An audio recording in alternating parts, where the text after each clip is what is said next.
What's going on? It's your boy Cuban Mic. You listen to 102.9 Take Deck. And tonight I got a guest here in the building. This MC here, he's been giving me a plethora of just dope material. He's not from Massachusetts. We're going far right here. We're going to go to the Midwest for a second right here, man. This dude, he got some incredible bars. Dope MC coming straight from Indiana, correct? Yeah. Indiana. So there's a lot of questions I want to know about Indiana. So you're gonna be the man of the hour to tell me what the hip hop scene's like out there, man. Ladies and Yeah. gentlemen, I got Mrkbh in the building. I got it right, Mrkbh? Mrkbh, yeah. Mrkbh, yeah. What's going on, partner? Man, just maintaining. So, okay, so I'm gonna say this because I'm from Massachusetts, and to tell the truth, I know nothing about Indiana except for the Jacksons, Freddie Gibbs, and the Pacers. Yeah. What's like the hip hop scene out there? Well, before I get that, tell me a little about yourself. Uh, I mean, what would you like to know? I mean, when you first started MCing, what got you like, pretty much, it seemed like you're a busy man for the things you be sending me out here, man. So Yeah. got you into like getting to the hip hop thing. Well, me, I'm from the way back era, back in like the mid '80s is when I first like got a whiff of hip hop, and it was like my father had bought me a piece of vinyl. It was called Electric Breakdance, and Mm-hmm. it was like a compilation. It had Grandmaster Flash and the Furious Five on there. It had Run DMC. It had a joint called Jam on it by Nucleus, a group called Nucleus. Yeah. And that's when I kind of, and then there was a movie that came on. It was like a made for TV movie called The Pilot. It was about a young female student that would disguise herself in a flight uniform, like a pilot's outfit, and breakdance like she was a superhero. Nobody knew who she was. Yeah. So those two things, because I was involved in all the elements over the years since a young age. I used to do graffiti. I used to try to break dance. And the thing that basically that I was really good at more so than everything else was the rapping part. Okay. All right. Mhm. So what age you started spitting then? I can remember back as far as like being in second grade. I was actually wasn't really rapping. I was just we used to like uh do something called cracking on each other. Some people say snaps. It's like Yeah. playing the dozens, talking about each other's mama and stuff like that. Yeah. And I was making mine rhyme when I was saying it. Mm-hmm. And I didn't even realize what I was doing until they were like, "Oh, look at him, he's rapping." And I was like, "Oh, yeah, I guess I am." And I didn't really start taking it seriously till years later when I was in my late teens, early 20s. But I remember rapping back when I was second grade. You remember who was the first rapper you saw that said, "Yo, this is kind of fly"? So I think I'm gonna try this out. I think that, let me think about that. I think that the one that really stuck out for me and a lot of people probably was Run DMC Ah, because of the superstar quality of everything. And they were just larger than life, and it was just like they just brought it to a whole nother level. So I would probably say Run DMC. you know what's crazy? I got a poem. I tried to like I used to know this poem by heart, and I lost the damn paper, but I can't remember a good speech with it. But I remember me making a reference to Run DMC, and I didn't know jack about hip hop because I grew up in a Latin community, so all I heard was Mm, music. So mm, I remember seeing Run DMC vividly. It was the Walk This Way video. It was dope mm. as hell. Didn't know what the hell they were saying, but I was like, this is not okay. This is not. I'm being the camera. This is not Spanish music. It's Right. fly. Don't know what the hell they're saying. The gist of it is dope, but Mm, it was kind of crazy because back in those days you couldn't get easy access to hip hop like that. You either had to catch it really, really late, like mm. damn near the third shift out of the hour, 1 o'clock in the morning, or if you get lucky, like Run DMC had that kind of juice that you could catch them on prime time. Yeah. They No were doubt. the first to do it. So you always could catch them, but we didn't know what to call it. I didn't know what to call it. I just called it black music. Música de los negros. So it was like black music. I don't know what they're saying, Mm, but it's black music. And yeah. going to them, I saw that different translations. So through them, I learned who was KRS-One. I knew who was Rakim. I knew who was EPMD. I knew who was Hammer. I knew who was NWA, Ice T, and it just became like a ladder of different artists that I was Right. learning off of the gist of them. So um, I want to get to one of your joints. Mm, and I want to get to it's a plethora here. I want to go to the am I saying this right? The Reverend. The Revenant, yeah. Revenant, yeah, the Revenant. Okay, I want to get to that one. Mm, Can we get to that one? yeah, yeah. I bet no doubt, man. Cuban Mike, out chilling in Indiana. We're doing the Indiana style, baby, with Mrkbh. Yeah, Check this yeah. joint out for a second. I'll be back. Give me 5. Yeah, so we'll get to the joint, and then afterwards we'll continue on with the next question, whatever. We want to play like 3 or 4 joints from Okay. everything you done gave me. I want to tell you, man, I appreciate this, man. Yo, no doubt, man. No doubt, no doubt. Mm. I got you. Cheer. What up, what up, what up? It's your boy, Cuban Mic. I'm here with Mrkbh in the building. We just get to know the brother right here, man. You know, get a little bit of history of his of his history. I mean, not the history, a little bit. I'm getting into know to the history on how he got into the game, and you know him just being a spitter. So, like I was telling you earlier on, man, I don't know diddly about Indiana. So, what's like the hip hop scene out there? Well, see, it's a two-part thing because it's not just that it's Indiana, which Indiana is not really well known for cultural impact besides those things you mentioned earlier, like as far as the Jacksons and the Pacers. It's a basketball state. Yeah, And also Freddie Gibbs is a newer person to emerge out of that, but he more claims Cali, but he's from, from Indiana, definitely, and reps Indiana. yeah, But I'm also from a small town in Indiana, so that's a double whammy right there. So I'm from a small college town, born and raised. I used to, bounce around the state and throughout the Midwest when I actually started really, really doing a lot of music. yeah, And out here was like me and the people that I rode with. We were watching BET and MTV, MTV Raps and Rap City and stuff like that, and we were trying to the people that I associated with, what was different about us is we weren't so much trying to emulate what we were watching. In a way, we were because we were trying to rap, but we wanted to sound different because we adhered to that code that used to be sacred, which is no biting. So we wanted to make sure we had an original appeal and presence when it came to it. So yeah. we would use that as like the basis, and we would try to build off of that. And in terms of that, we were some of the founding people, like some of the main people in our small town that actually brought like hip hop here, And it's not really a hip hop city. I mean, it's not really a hip hop state. There's a lot more going on now than there used to be then. In places like Indianapolis and Fort Wayne and stuff like that. I've lost touch with the scenes up there, but we used to travel all over the state and do a lot of shows. I've kind of not been doing a lot of performances in the last few years. I used to perform with a live band for like 5, 6 years. We went to Michigan. We went to Illinois. I performed in New York before. I used to be in Zulu Nation. I was a chapter leader in Zulu Nation. There was two. Oh, really? Yeah, there was 2 Zulu Nation chapters here, and I was one of the chapter leaders. And after all that scandal jumped off some years ago, I kind of shut the chapter down. But yeah, I actually made Killer Priest. Killer Priest is a friend of mine. I made him an honorary member of our Zulu chapter back in the day, some years ago. It was probably like 2015, 2016, something like that. Okay, all right, bad. That's what's up. Um, you know what's crazy, man? I don't. I know, like I said, I don't know anything about Indiana, but and you didn't say that it's not much of a hip hop state or what case may be.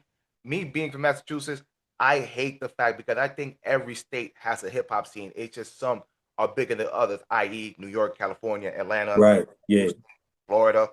I think we all have a section. I mean, from Indiana, from Massachusetts. I mean, you could go to the sticks in Nebraska or North Dakota. I always feel as though there's a hip hop scene. Yeah. It's just like they don't know about it because we're not allowed like that. Because Right. even out here, we got a heavy hip hop scene out here. Now slowly but surely, we got people coming up such as Joyner Lucas and Bia. I'm saying name right, Bia, and we even had like underground legends such as Terminology and Crumb Snatcher and Rex. So I think every state has a section. It's One of just my like favorite you gotta favorite find it.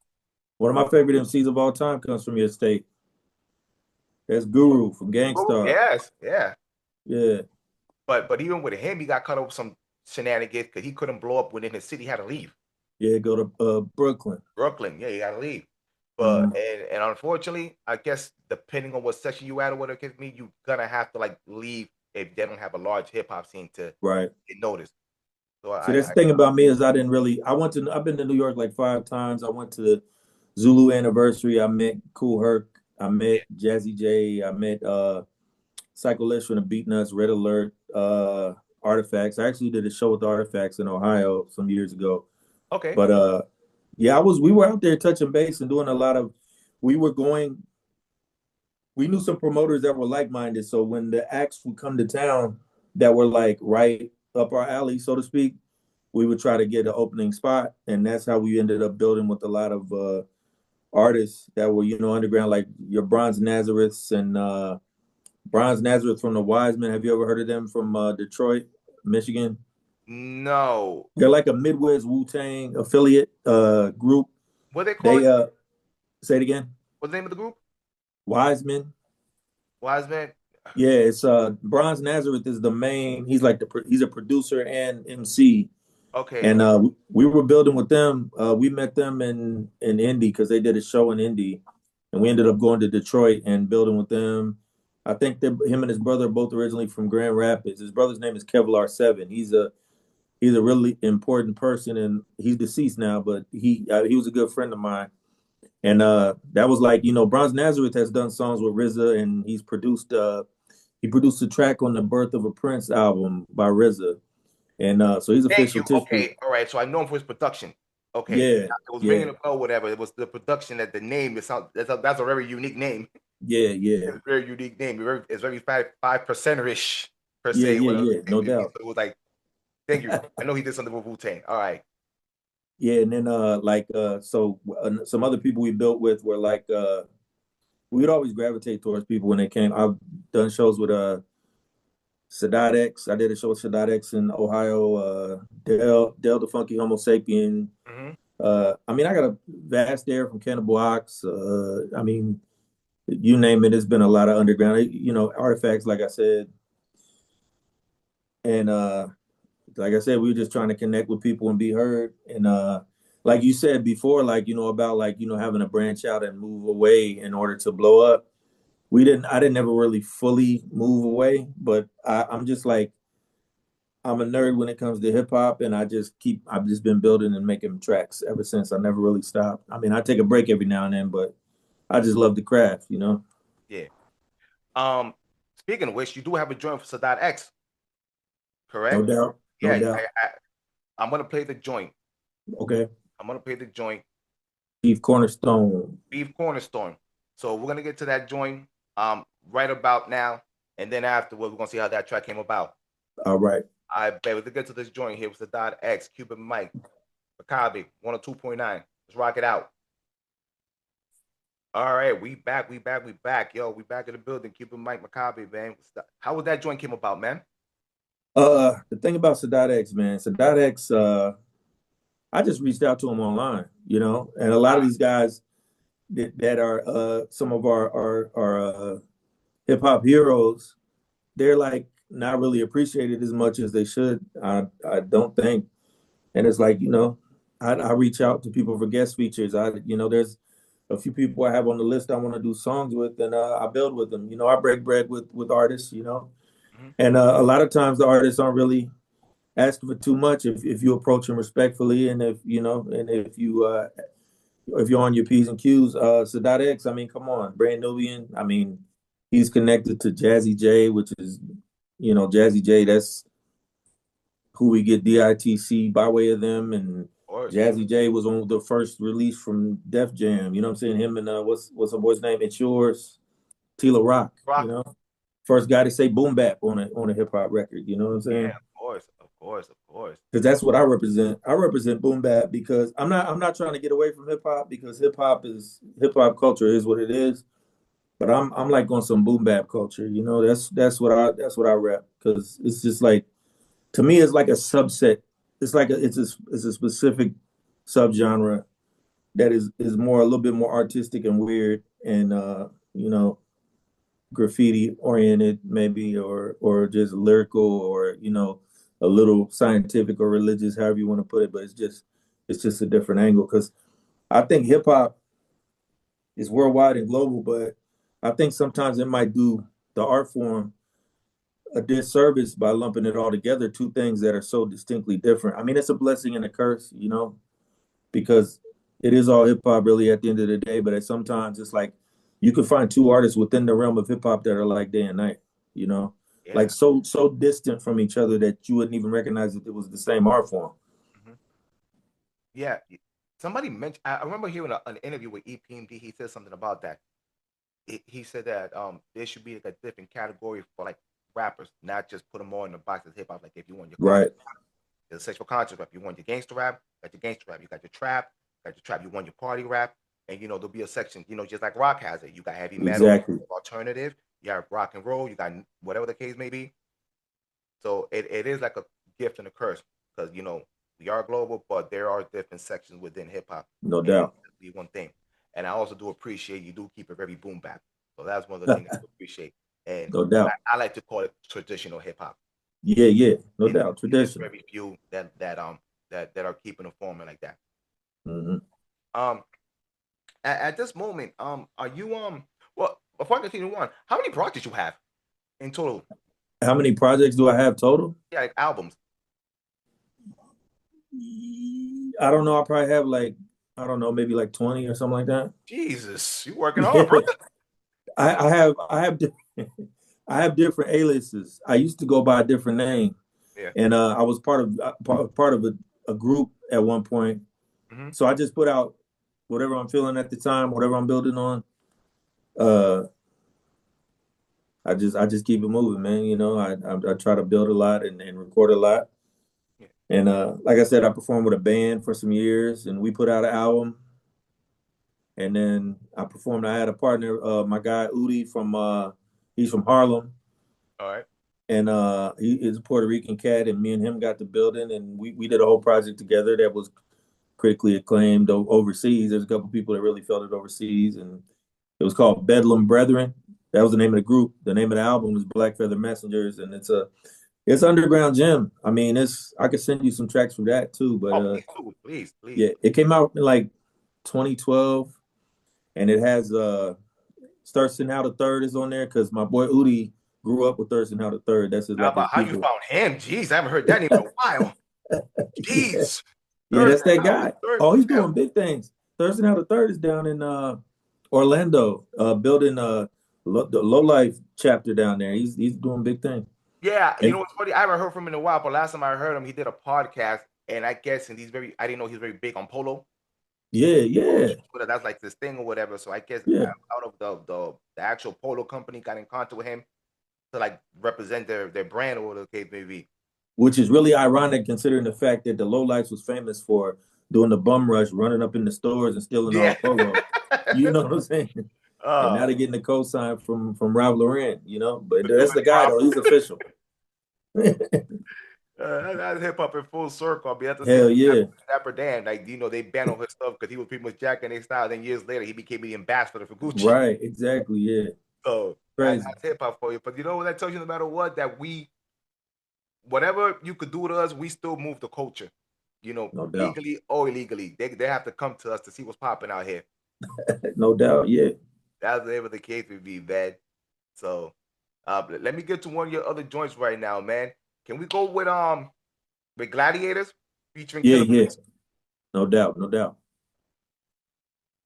All right, check it out, man. We're gonna go with Gladiator, Mrkbh, Killer Priest, 102.9 tape. G, we are back. Yo, listen, Mrkbh, I'm gonna tell you one thing. You know one thing I do appreciate when you send me your music? What's that? You always send me the clean version and you don't give me this headache where I have to go and clean up everyone else's mess. Yeah. Yeah. Oh, I really appreciate that, but you make my life so much easier. You know I'm hip. I used to have a radio show once upon a time. I still do right now. I actually have an online radio show, but I know you gotta keep me posting, man. You gotta send me some stuff. I can hear you. yeah, yeah. It's on an app. It's called Mind C Radio, and it's on Radio 3 Hive. It's based the actual station that I'm on. It's a digital thing. It's on an app, but it's based in Utah. Oh, really? Yeah. So how that happened is one of the guys from the radio station somehow found me online, and he started playing my songs on one of his radio shows. And then he asked me, we had a discussion about, they had a slot open and wondered if I was, be interested in doing like a radio show. And I've got a little bit of radio experience. I had a radio show at a college in Richmond, Indiana here that we used to drive. It's about a 30-minute drive. We would drive, me and my cousin, and we used to play like, once again, we stick to the boom bap, we play a little Brother Ali, Talib Kweli, whatever, and yeah, so that's what it is. You just gave me a perfect example. Somebody in Utah heard you, and when you think of hip hop, you automatically do not think of Utah as being a state. Utah. Yeah, you don't automatically think of that being a state of Yeah. having hip hop heads out there. But again, Nah. like I said, every state got a hip hop, Right. got a Yeah. hip hop community You're out right. there, and everybody just networks. And Yeah. thank God for the internet because it makes life so Mhm. much easier how to get in contact with people. No doubt. Yeah. So just from the conversation I'm having with you, I know that you and I shared the same like era of what kind of hip hop we appreciate. Mhm. How you feel about the era we have right now? Okay. Uh, I think that there's a lot of different ways you can attack it. Mhm. You could you on one level you could say it's young men and women expressing their talent, so that's good to a certain degree. Yeah, Also, you could say that people are making money and feeding families, and that's a good thing. And then you could say, on the other hand, when you look at the content, mind you, there was a lot of brutal and vulgar content during the 90s as well. yep, But it just seems like it's so much, like, it's drenched the culture so much, like, with the TikTok culture and all that, that it's like a constant bombardment of like vulgarity and violence, to the point where if a person isn't capable of setting up the filters in their mind to be able to bypass all of that, it can cause some devastating effects to communities. I mean, the communities already have, there's devastating effects in the communities, poor communities as it is. yeah, But why pour gasoline on the fire? yeah, But I think that when it comes to, that's what's good about independent artists, and part of my job is being one of the few people in my area that represents what's traditional hip hop and hip hop culture and boom bap and all that. Is I feel like my job is to be, it's like a healing journey, because you got traumatized people out here and you're trying to show them that there's another way, that like you don't have to listen to or behave a way some the industry is telling you to act. And that's the thing is like there's a lot of followers, man. I mean, look at the nature of social media. It's all about followers. So it's like lemmings. They're all being led off a cliff, in some instances, because if you don't, a lot of the content is like straight up murderous and just sex oriented. But at yeah, the same time, there are talented. People always go to, it's just like when people have a conversation, they always say Biggie and Tupac. And then nowadays people say J. Cole, Kendrick Lamar, et cetera, et cetera. But I mean, there's a lot of unsung heroes out there, just like it was back in the 90s, that are still bringing and delivering, thoughtful music. And I think at the end of the day, we'll be all right. But I do think that, as before, the industry always puts a higher focus on the fuckery. Am I allowed to cuss on here? Oh, sorry. yeah, yeah. The radio station guy. Nah, after I just prayed you gave me clean music, man. You done kill me, man. You're killing me. My fault, man. Don't worry about it. We'll clean that up. Thank All God right, cool. for it. But yo, that's a dope answer. Thanks. I did a show. Not sure. I have a TV show, and there was a thing that I brought up that last year, um, for the first time in like 40 years, there was like no top 10 rap single on Yeah, yeah, Billboard, and because with the hip hop genre, you know, we we we move the culture, we sell millions, we could compete with rock, country, and no matter what it is, I feel as though there's always something that wants to see it gone. And maybe that's my conspiracy thing kicking over there, because just because we had one off year, now they think like, no one's caring about hip hop or no one cares. I mean, just like you treat it like family, you might have your go to ups and downs, but the culture is still there and it's still relevant. Um, you have a lot of dope. I have a lot of dope artists that from the underground here in Boston, and people that try to get on the internet. You do got some young spitters. And just like in the 90s, we had whack artists too. So it's like we got dope artists, you got whack artists. I do believe to an extent it is getting watered down.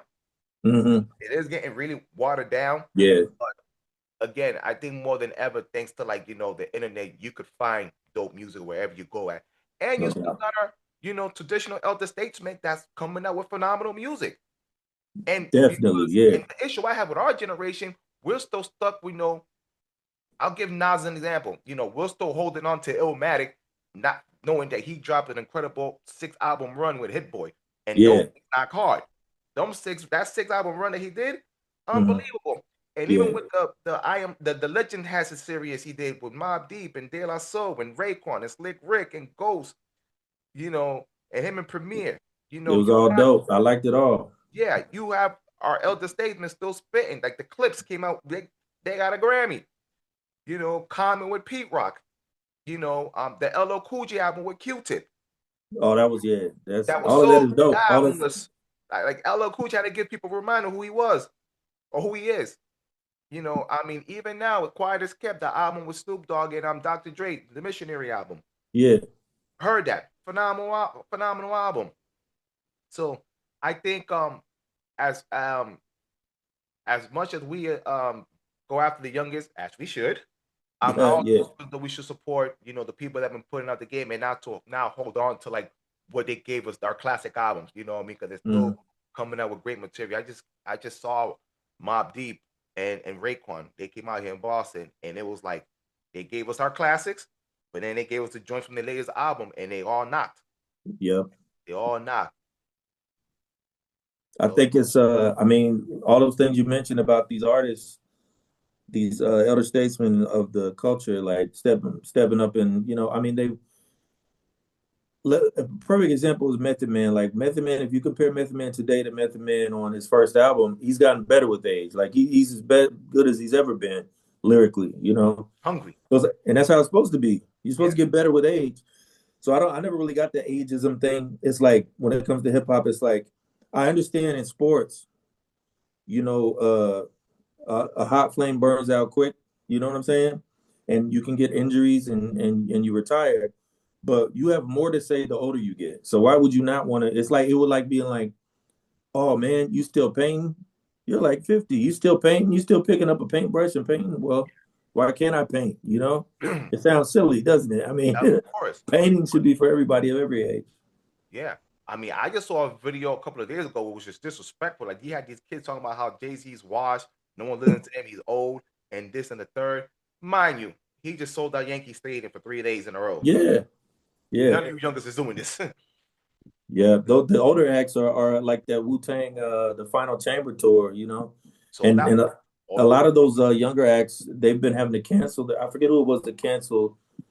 I think it was Post Malone and Jelly Roll. They had to cancel their tour, and I think some of the younger acts, there was two or three of them that had to cancel tours because of low ticket sales. But yet you got these so-called washed artists that are selling out, stadiums and yeah. you know, Arenas easily. yeah, Selling out yeah, easily.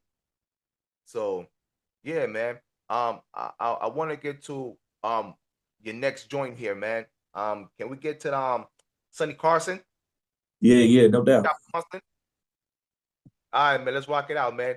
Cuban Mic 102.9 tape deck.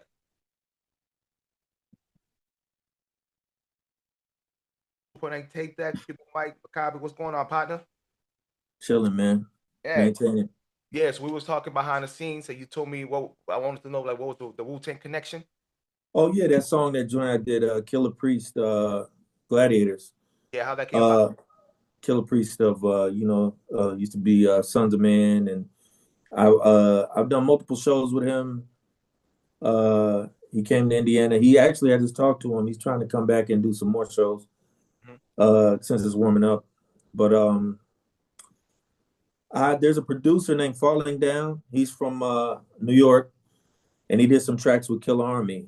The main producer of Kill Army is Fort Disciple. And by Yeah. the way, Fort Disciple mixed the song for me. It's called Mausoleum. And on that song, I have Fru Quan of Gravediggers, also of Stetsasonic. So I have a song with Fruit Oh, Quan, and okay. it's self-produced. I produced it, but it was mixed by Fourth Disciple. Dope. Yeah, and so Fourth Disciple had a protege named Falling Down. And Falling Down produced a track or two on Killer Army's, I think, third album. And he ended up connecting with me, and we did 3 whole EPs together. But I was going by a different name back then. I was going by Mrkbh. And so I did a whole series of 3 EPs with Falling Down, and Falling Down got me a song with Inspect the Deck and I did it called Burn It Down. Dope. And yeah, so and Deck to me is like, he's a super dope artist, lyricist. And yeah, so I've done tracks with I did a project that had Papa Wu on it as well. And let's see, I've done songs with Killer Priest, Inspector Deck, Papa Wu, Beretta 9, also known as Kinetic 9 of Killer Army. I did a song with him.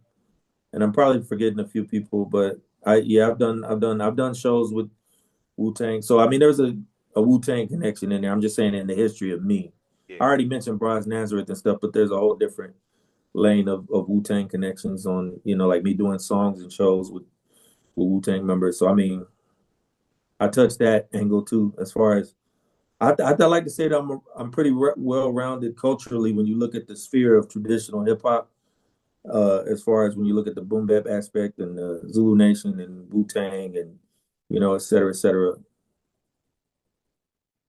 That's where it all comes from. That's where Yeah. my whole my expression is based in, because I believe in the culture, and the thing that grabbed me when I started getting older, young teen to mid teen to late teens to 20s, I started learning when I was listening. I used to listen to gangster rap too, just like everybody else, because it was popular. NWA was more militant to me when they said F the police or whatever. That was more like a militant statement to me. But some people say the gangster rap, ruin rap or whatever. But I was listening to all of that. But I started noticing when I was in high school, I was like, you know what? It seems like this stuff coming from the East. A lot of the artists coming from the East were more like conscious, and they had, even if they were gangster, they had a conscious base. Yeah. And the stuff from the West was just like, it didn't really, a lot of it, not all of it, but a lot of it didn't have that conscious base. So I would gravitate more towards the East. Yeah. Plus, early on, the stuff I was listening to, like I said before, Run DMC and all that, that was from the East. So some flack that I've caught over the years has been that I sound East Coast, and I'm from Indiana, and in the Midwest, we have a distinct sound. Eminem doesn't really get knocked for not sounding like a traditional Midwest artist, but you got Bone Thugs and Harmony. They're from Cleveland, Ohio. That's Midwest. You got Twista. He's from Chicago. That's Midwest. And then you got like Kanye. He's from, Chicago as well. And then Michigan, you got Eminem and a few other people. But Yeah, Slum Village and all them. yeah, Slum Village, no doubt. But see they go against the grain a little bit too. Dilla. Yeah. That's what I would say is more my lane. Not to say I don't sound anything like Slum Village or Dilla, but I'm just saying it's like just being able to use your influences without sounding totally like your influences. And sometimes people, when they don't have anything, if you don't sound like anything they've heard before, they're going to compare you to the thing that they've seen that might sound like that. Yeah. So I got a lot of Wu-Tang comparisons. Yeah. And of course I leaned into it because I'd be like, okay, you say it sound like Wu-Tang, I'm gonna do a song with Priest then. But here's the thing, you might sound that, but you're not wax. That's the thing. I mean, at least you I could be some of appreciate that dope. So I appreciate it. But compared see, to that's some of but those, just take it for with the good with the bad. And it's hold on a second. It's whoa, what the heck? So it's one of those things that you flow on whoever inspires you. And you know what's funny? You mentioned the Midwest, but I caught on real quick like the Midwest flow, especially Detroit, because Detroit has a very distinct flow. The way they rap and throw the words on you, because it's like an on beat, off beat kind of flow, whatever the case may be. Like they rhyme on, and they do it on purpose just to catch up the beat or whatever. And I could catch a distinct flow. Especially from the cats from that area. I've started to catch the Chicago flow, you know what I mean? Because I listened to Common and Lupe Fiasco also. mm-hmm. The Midwest, they're also known for that fast tongue twister flow, i.e., Bone Thugs and Twister. So y'all are very known for the fast flow rap Yeah. that became very prominent, especially like in the late '90s. So I could do that too. I could do the fast raps. I've done a few of them. It's not really my it's in my wheelhouse as far as rapping fast like that because we grew up around it. yeah, And also the more gangsterish angle is also, I'm capable of doing that too. But my thing is like I just fell in my lane where I felt most comfortable, and not to say that I don't like to push the envelope because I do sometimes, but it's like at the same time I'm a traditional MC. I came up during a certain era, and a lot of times if you're damned if you do, damned if you don't. If you try to be too outside of your wheelhouse, then people are gonna be, oh, you trying to sound like this or trying to sound like that. So yeah. I just do me. That's the only way. That's the best way to make it happen. I know that's all you could do. Yeah. So with the well, you have a lengthy catalog of work. If if people want to get like Mrkbh as an artist, like what would be like your album to be like, you know what? To get to know me, this the album got to go to like which one is your baby? Like Nas has his Illmatic and Jay got his Reasonable Doubt. I mean, that's a really good question. I have one, if I said one album, let me think about that for a second. I really think that this is going to really sound like it might sound like off the wall, but I would probably say like the last one that I just released because I think I'm doing some of my best work now, and I feel comfortable now who I'm working with, my producer, because I do self-produced projects Yeah. as well. I can produce as well, but I connected with this cat named Rico James. He's from Vermont, and he works with a label called Man Bites Dog Records out in Virginia. And they've actually put out albums by people like Killer Priest, Rock Marciano. Rock Marciano was actually their A&R briefly for the label, Okay. and then who else they work with like Vast Air. And but anyway, Rico James he did a compilation. Let me rewind. Okay, so there's a producer. Man Bites Dog Records is co-founder is a guy named Count Fifth. Count Fifth is a producer. Count Fifth has worked. He produced a song. I don't know if you've heard a song by Killer Priest and Nas together. It's called Yes. Yeah. The only song they did together. Yes. Yes. Gun for Gun. Yes. So that song is produced by Count Fifth. Okay. So Count Fifth he did a whole album with Killer Priest called the 7 Day Theory. So Count Fifth reached out to me one day and he was like, "Yo, I want you to be on I'm doing a production album." I didn't know him from a can of paint, mind you. He knew me through Kevlar and Bronze. He heard of me through them because I was building with them. So he's like, "Okay, I want to get you on the track on my compilation album." And I was like, "Of course, I'll do that." So I got on there. Then after that, the label co-owner hit me up and was like, "We have another producer that wants to work with you and get you on his compilation album. His name's Rico James." So me and Rico James had enough chemistry. That's the cat that's been producing some of the later tracks that I've sent you, like The Revenant and Chief Cornerstone and stuff like that. So I would say, back to your question, I wasn't trying to get away from the question. I've done 3 Righteous Gemstones albums. Righteous Gemstones 1, 2, and 3, and the third one is the one I just dropped. And to me, I'm happy with that one, inside and out. I like it a lot. It's only 5 songs. It's an EP, but I would say that's my go-to if somebody wants to know about Mrkbh. All Now, right. if you want to know about Mrkverses, which is my old name and the old persona or whatever, I would probably refer somebody to an album called Furious Euphoria. Okay. Bet. I'm Yeah. definitely check that out. I'm definitely go check that out. So I wanna switch gears for a second because I want to have fun hip hop talk, man. Um, Mm-hmm. top 5 MCs of all time. Top 5 MCs. Well, I mean that could be right now, back then, whenever. I would say, most people they say, Biggie, Tupac, Nas, and I say Wise Intelligent from Poor Righteous Teachers, Okay, all right. That's where we're going now. Brother J from X Clan, Okay. uh, Cool G Rap, All right. Guru from Gangstar. Yeah. Let me see. Number five. Number five, all time, all time. Let me think.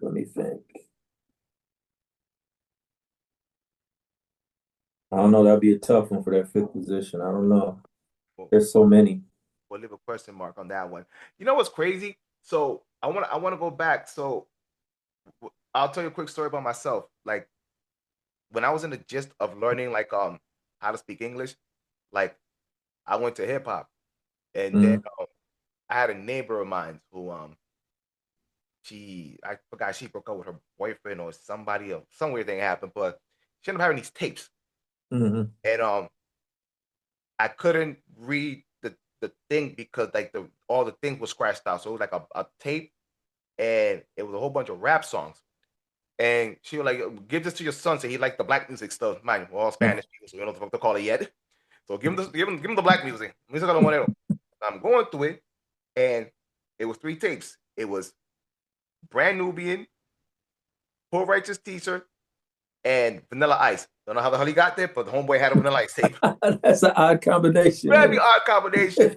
I took it all as one in box, and then you know, I ended up knowing the whole album, and then like years later, like once I knew what the hell they were talking about, because basically those two albums were like, if you want, it can't get no more 5% than Brand Nubian's first album, Improve Righteous Season. That is 5% conversation to the fullest.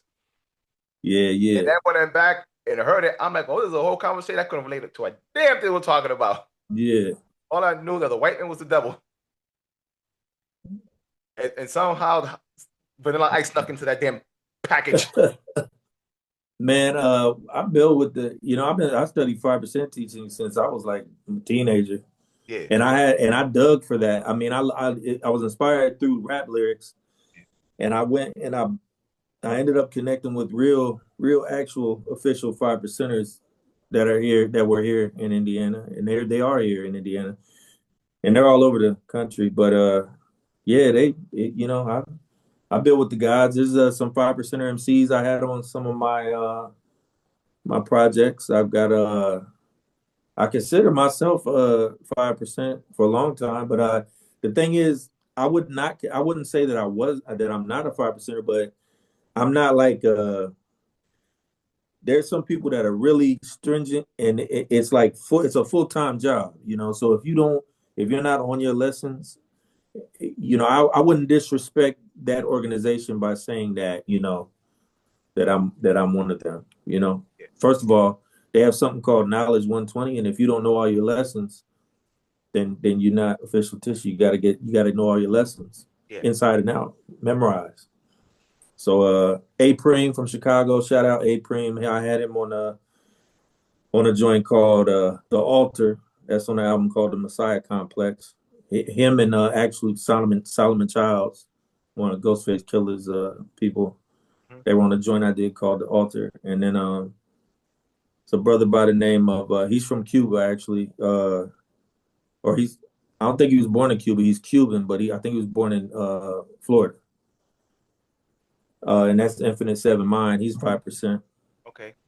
Yeah, so yeah, they deep out there, man. And that vein, like I had somebody tell me that, like basically it was A Cream, I think, told me that, the 5% represented the moral compass of hip hop at one point, you know. Yeah, So yeah. yeah. But I got a great deal of respect for those brothers, and I think that combined with Zulu Nation formed a lot of black consciousness within the sphere of hip hop culture. Cool, cool, man. So, what's up next for you, man? What do I you got? just had old boy Rico James hit me up and say I got some more beats for you. I'm a working class poet, man. I'm just maintaining, surviving, and building on music. I try to expand my horizons. I'm gonna start working on for the summer. What I want to do is I want to start focusing on production. I want to stock up over the next few months and build up, a few hundred beats or whatever that I can start. because I actually was getting my beats out there to where I was producing for some underground guys that it surprised me, and I was excited to be producing for them, like Solomon Childs. I produced a few songs for him. I produced a joint for Maya Lansky from Wu Syndicate. Okay. And actually Jay Royale is on that song. It's called I can't think of the name of the song. Man, I have to send it to you, but I produced it. It's called Stairwell. That's what it's called. All right. And that's by Maya Lansky from Wu Syndicate featuring Jay Royale. And I was sending my beats out to everybody, and I had some people reject them and some people accept them, and you know that's how the game goes. But yeah, that's what I'm focusing on, that. And I'm working with this cat from China named Grime Man. We're doing an EP together. And that's what I do. I do little bite-sized EPs right now. I used to be on the albums, you know, putting in work 12, 13, 14, 20 songs. Now I'm just too old for that, man. I'm gonna throw you a little five. Yeah. Yeah. Five here, five there. Sometimes Yeah, we can't do it all. Sometimes we got to stay in yeah, our lane right here and just, can take it easy and yeah, man. breathe It's a little it's bit. like it's like just getting, to me it's easier because I think over time people in general have their attention span has decreased. Mhm. So it's like by the time when I see people like Flea Lord, one year I think he put out like an EP every month for 12 months. Yeah. So it's like the rate at which people are putting out music. I try to tell some of the older guys that I mentioned earlier in the interview that I came up with, if Mhm. they want to get back into the game or whatever, I'm like, you're gonna have to function at a high level, man. Like because you're competing against people that will drop a song every week for the Yeah. whole year. Look, I got to give a You know shout out what to I'm my man saying? Technology Me. Out with a 6 years project coming out on Friday. 6 years project, him and Royal Flush. And Who is that it? terminology. Terminology? Oh yeah, that's the guy. Yeah, yeah, that's my guy And right Royal Flush, yeah, he's dope too. That's the man right there. there. Yeah, they got an album coming out this Friday. Dope. And that man's working 60 projects already. And I'm like, oh, I'm like, can you just give me a second to enjoy the last one you came out with 15 minutes ago, kid? You're killing me here. Yeah, yeah. That's Royal Flush is I remember that joint he had iced out medallions with Nori on the hook back in the yeah, day. Iced out medallions. Yeah, that was the joint. yeah. Yeah, man. So Mrkbh, man, thank you for coming through the tape deck, man. I also gotta give you, I gotta give you, I gotta say thank you because you're the second person that actually, you know, put a drop on my show. And I normally don't have to Oh, put a drop. You're like the yeah, third yeah. person that done that for me, man. So good looking out on that. Oh, no problem, man. I greatly appreciate the opportunity to build with you, man. And I had a good time, and I'd like to do it again if possible, man. If I come up when I come out with some new stuff, Yeah, man, and see if we try to come to Boston or something, man. See if we try to get a gig up here. And I would love to, man. I'm gonna be honest with you. I've been talking to my drummer. I have a live drummer, and we're trying to put together a set Mhm. and get some things together. And I really would like to travel because now the nature of my work is I have full weeks off at a time. I got an alternating schedule, so I got a lot of time, so I would be able to travel now. I got invited to come down to Atlanta to a radio station and build, but I definitely would be interested in that and learning about the Boston scene because, like I said, I mean Ed OG, that that's Yeah, another one. yeah, man. Yeah, Yeah, please try to make it happen, man. And this will not be the last time I catch you on the tape. Then, man, anything you got through, any project, let me throw, man. Gotcha. I greatly appreciate it, bro. Hope you enjoyed the tape deck, yo. So you know what it is, man. It's your boy Cuban Mic. Listening at the tape deck. You catch me every Friday from 6 to 7. I'll catch you here next time. Same tape deck time, same tape deck channel. I am out of here. Peace. Peace.